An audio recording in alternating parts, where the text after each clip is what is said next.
Mes chers compatriotes, pour atténuer les effets négatifs de la hausse des prix des produits pétroliers sur la vie des ménages, surtout les plus démunis, j'ai décidé aujourd'hui de vous adresser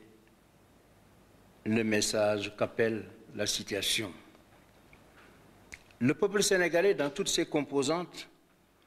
a toujours su se dresser dans les moments critiques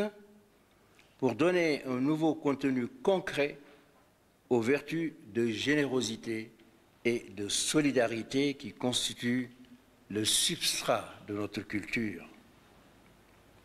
Les circonstances actuelles relèvent de cette situation. Au moment où des franges importantes de notre population souffre dans leur vécu quotidien des effets négatifs de la hausse des prix internationaux des produits pétroliers sur la vie des ménages, j'ai décidé, en ma qualité de président de la République, de donner l'exemple et avec moi, le gouvernement et les autres institutions, en soumettant au Parlement, en procédure d'urgence, un projet de loi autorisant des retenues sur les salaires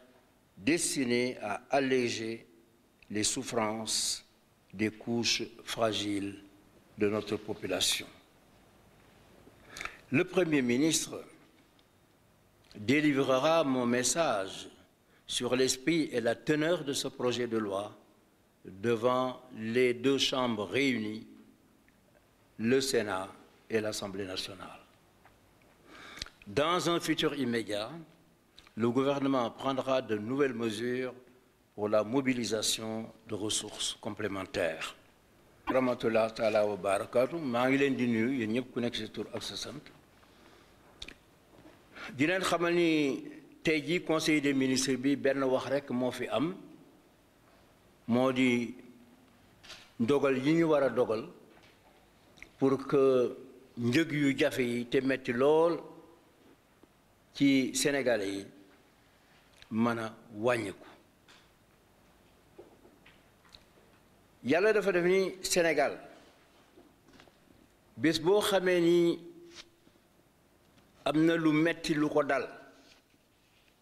mu jógee ci biir réew mi walla bitim réew Sénégalais dañoo mas a taxaw ànd nekk benn ba régler problème boobu tey jii nag lu demee noonu dafa xew ndax yokk yi nga xam ni moo dal ci Sénégalais yi ci ñéew ji doole yi ci liggéeykat yi ci baykat yi dafa nekk loo xam ni jógewul ci réew mi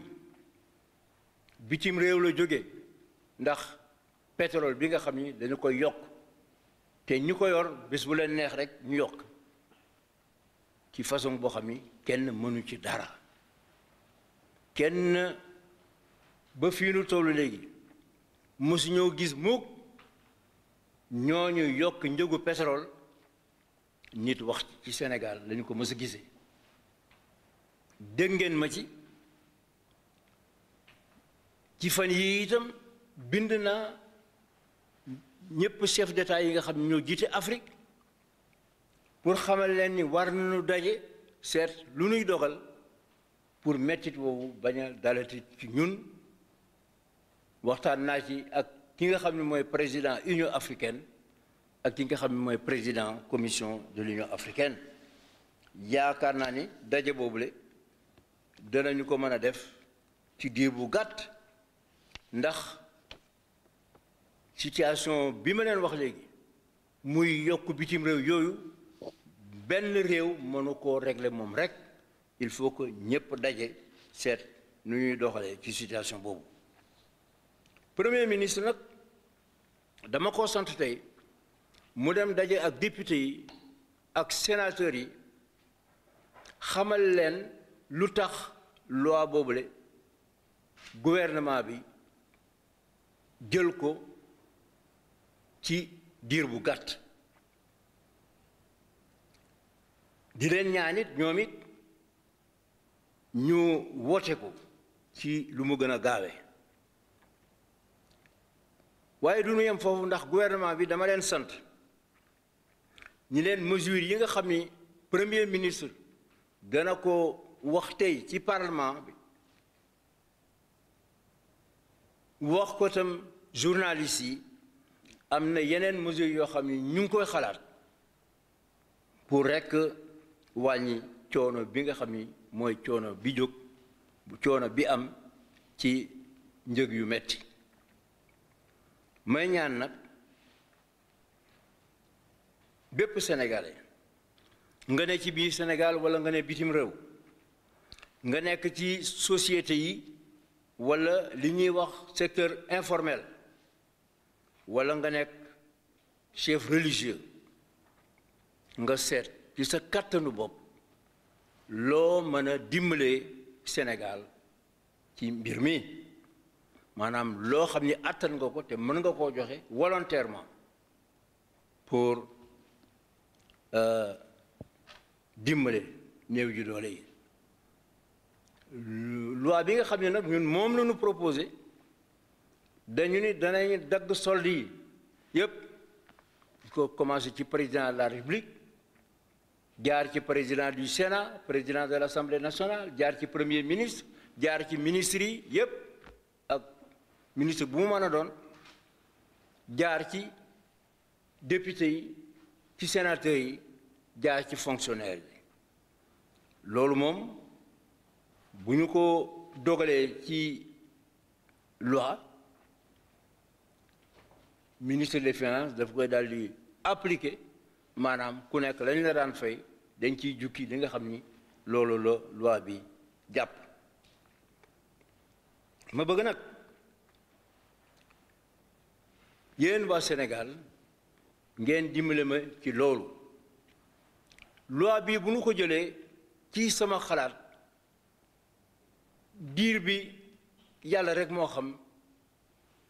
dana yàgg walla du yàgg waaye ci sama xalaat ak mesures yi nga xam ne jël nañu ko du mën a yàgg ci sama xalaat ndax danoo décider loo xam ne dogal nañu ko ba pare ak réew yi nga xam ne dañuy digaleente ak Sénégal dañuy jëfkonte ak Sénégal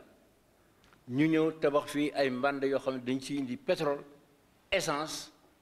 jaarale ko teg ko fii Sénégal di ko jële fii nag di ko jaay yi loolu xam ngeen ni bu amee dafay mel na Sénégal dafay defar pétrole waaye itam am nañu yeneen mesures yoo xam ne jël nañu ko ak réew yoo xam ne suñu xarit lañu pour ñu mën a jaay pétrole ci njëg goo xam ni moo gën a yomb conditions yi nga xam ni moom la njëgu mooy njëgu pétrole sur le plan international